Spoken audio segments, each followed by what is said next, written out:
Just don't be a Munnabhai, bolto apunjai sinali banka. Inspiration is what fuels our emotions, and leaders who appeal to our emotions are the ones who inspire us. The film industry goes a long way in shaping the psyche of a society or that of an entire nation. Sometimes, this can be counterproductive. Let me draw your attention to two similar movies, viz. Patch Adams and Munnabhai MBBS. Many of you would have watched at least one of these movies. Both movies have a similar plot, but the protagonist, played by Robbie Williams, is quite different from that of Sanjay Dutt.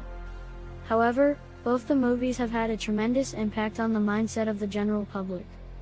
This brings us to the current topic of leadership and how some people subconsciously misinterpret what they see on the silver screen. I have seen ineffective leaders donning the garb of Munnabhai who try to steal the show with their mere presence rather than doing something worthwhile. It is very imperative for organizations to identify such tendencies in their leaders and coach them for effectiveness. Hence, rather than what we can learn from the character of Munnabhai, I will be focusing on what kind of unlearning needs to be done in order to be a good leader. 1. Stick to the agenda. Just as in the movie, Munnabhai interrupts during an inaugural session asking a seemingly naive question: do we have to fill the form? We all have coworkers who might do that in regular meetings. The insecure leader often tries to divert the flow of conversation into something that is not part of the agenda. Such leaders often cause disinterest in the project and can even sabotage your useful time. Walk out of a meeting if you feel it is not useful. 2. Do not run a parallel story. Storytelling is an art, and it goes a long way in getting the buy-in from the stakeholders.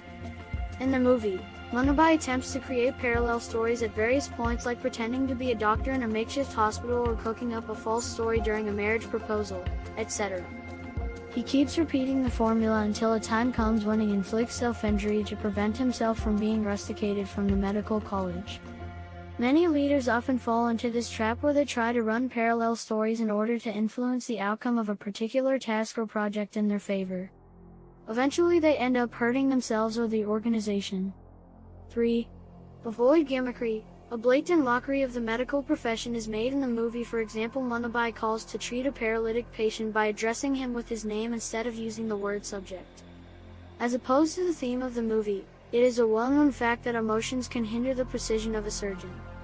Likewise, in a business setup, a leader must never attempt using gimmickry and hope for magic, just as in the movie where the patient miraculously starts responding to Munnabhai's tricks.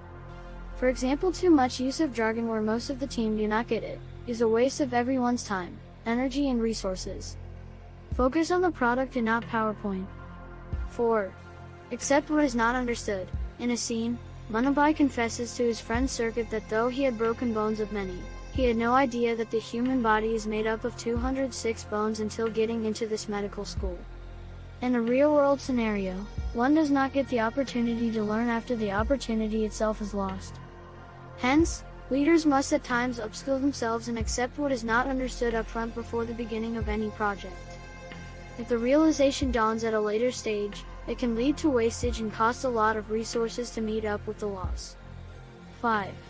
Do not sell dreams. It is a plain simple advice: do not unless you are a marketing or a sales guy.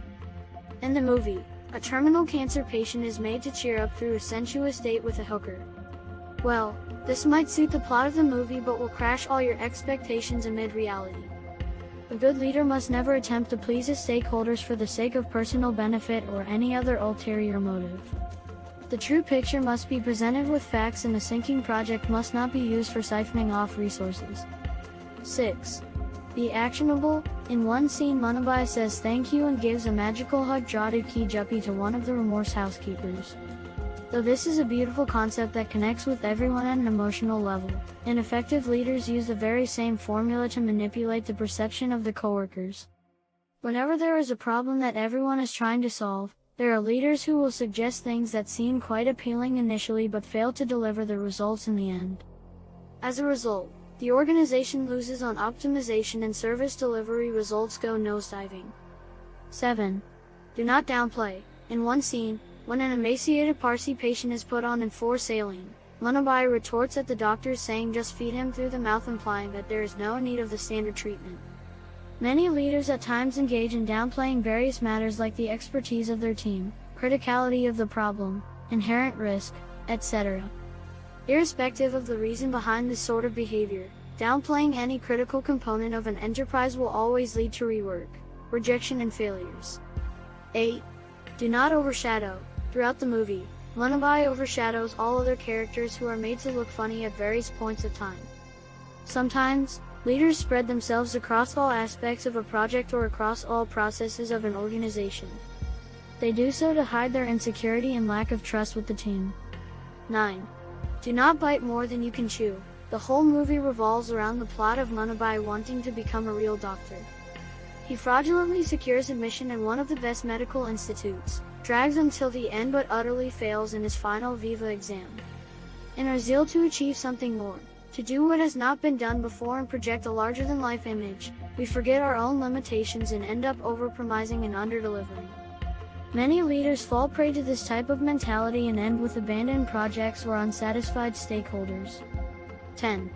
Stay relevant. In one of the scenes, Munnabhai is asked to dissect a body and is given a scalpel which he holds like a knife. The professor smiles and advises him to hold it like a pen. This seemingly short yet funny scene describes how most leaders act in times of distress. I've seen many war rooms and board meetings, where when encountered with a new situation or problem, most leaders usually fail to see the current scenario staring into their face. They almost always fall back to their prior experience and start quoting what they had done in a similar situation in their previous organization or assignment or project. What one has done previously may not be relevant at all to the matter at hand unless it is a case where specialist advice is needed. Thus, such leaders who lack critical thinking skills may lose their credibility over a period of time. All said and done, just don't be a Munnabhai.